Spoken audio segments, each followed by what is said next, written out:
Hey, what's up, chaps? A friend of mine actually asked me to make a video showing how to make potato soup. Now, for some of you, this video is probably something that you're going to skip because potato soup, I mean, that's really easy to make. But some people, they want to see how to make it, and I thought, I'm busy making potato soup now, so I might as well do the video showing people how to make it. So it's really simple. You start with peeling the potatoes. Peel the potato. Okay, stop fucking around. Okay, Seriously, I don't know anyone else who actually cooks and eat potato soup. Only us. You don't know anyone else who makes plain potato soup? No. Okay. Well, we make plain potato soup. I'm sure there's people out there who also do it. So you just give the potatoes some love, peel them. It's really easy. A potato peeler makes it a lot easier. You can also use a knife, but that takes longer, and you end up losing more skin than actually just using a peeler. And you can also use the peeling method that we showed in one of the earlier videos that I put on the channel. That also works, but it's extra work because you have to take the water out and you have to put the water back, boil the water up again. So this is going to be the quickest method for making potato soup. The water has boiled and I'm going to cook these potatoes for 30 minutes.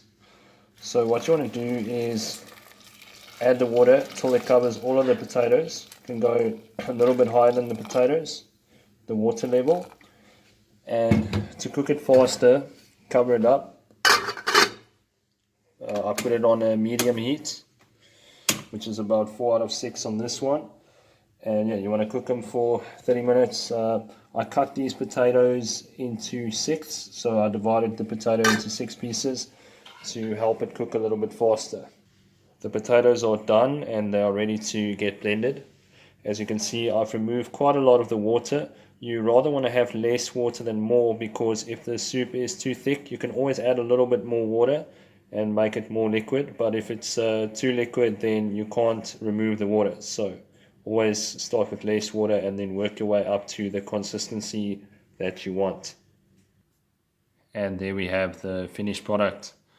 I added pepper and soy sauce to it to maximize the flavor, and trust me, it adds mad flavor to the soup. The soup, I would say, wouldn't be complete without this, so definitely add that.